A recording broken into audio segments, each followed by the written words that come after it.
All right, Virginia Democrats, got a challenge out there for you. Let's not follow the example of those Republicans up on Capitol Hill. We can presume that the polls are going to reflect a November 3rd resounding victory for Republicans in Virginia. Statewide races, it looks like all three are going to go to the Republican side. The dreams of Democrats the last couple of years working towards taking back the House of Delegates may also fall by the wayside. It's hard to get a gauge on that, but you just have to think with the trends being with the other state races that it might also be difficult to make that one happen. So, what do we do? Well, the Democrats still have the Senate. And that's a place where, geez, you could be obstructionist as all get out if you'd like to be.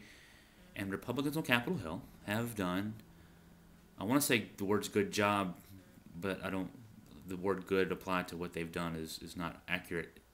Republicans actively want Barack Obama to fail.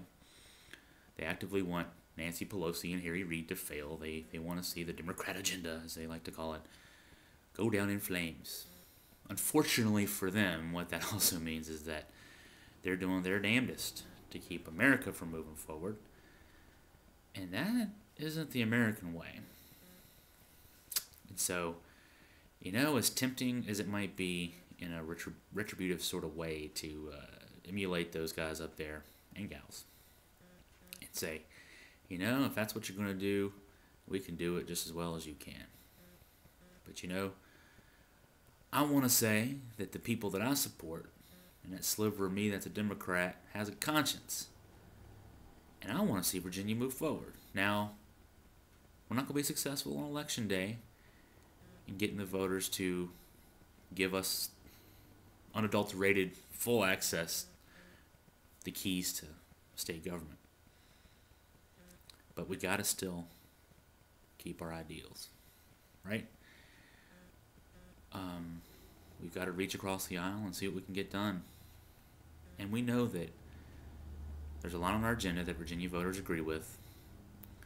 I want to be one of those who believes that this election is not a rebuke of, Barack Obama. It's not a rebuke of certainly Mark Warner and Tim Kaine and the great management that those two gentlemen have given to Virginia the last 8 years. This is simply, I want to say it was just bad campaigning on our part this year, bad strategy. We didn't do our job this year. We didn't work hard enough this year. And you can't ever assume that you're just going to continue to win elections.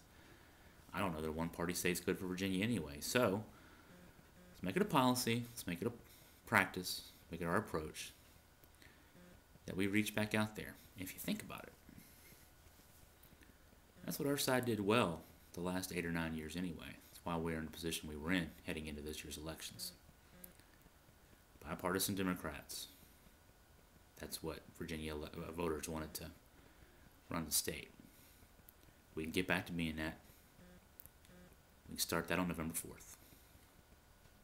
It's my daily rant for today. I'm Chris Graham.